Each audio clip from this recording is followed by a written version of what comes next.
The Senate Impeachment Court says banks weren't given enough time to comply with the documents subpoenaed for the trial. Ang detalye hatid ni Dexter Ganibe live mula sa Senado.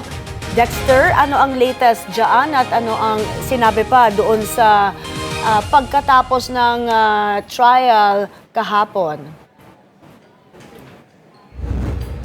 May hindi sabay-sabay ang pagsusumite ng mga banking institutions ng mga pinasapina ng impeachment court na bank records ni VP Sara at ng kanyang mister na si Atty. Manasseh Scarpio.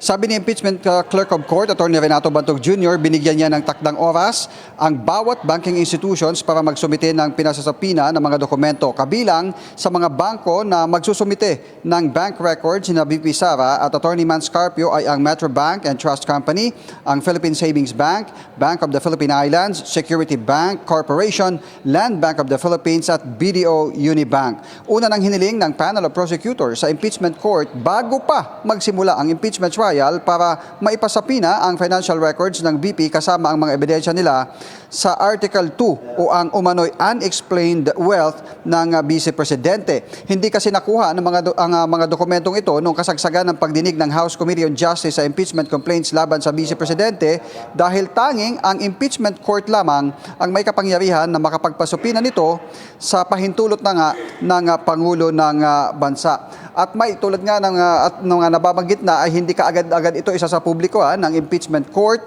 yung mga natanggap nilang mga bank records at inaasahan within the day hanggang mamayang hapon may darating dito ng mga banking institutions para magsumite ng bank records ni VP Sara at ng kanyang mister. Kanina, nauna na nagsumite ang Metro Bank at ang BPI. May? Dexter, kailan inaasahang maisa sa publiko ang financial records ng Vice Presidente? May kung titignan natin ang calendar ng impeachment court, kasalukuyang nakasalang ang Article 1 o yung paglustay di umano sa confidential fund. Ang mga isinumite ngayon ay gagamitin na ebidensya ng prosekusyon para doon sa Article 3 o yung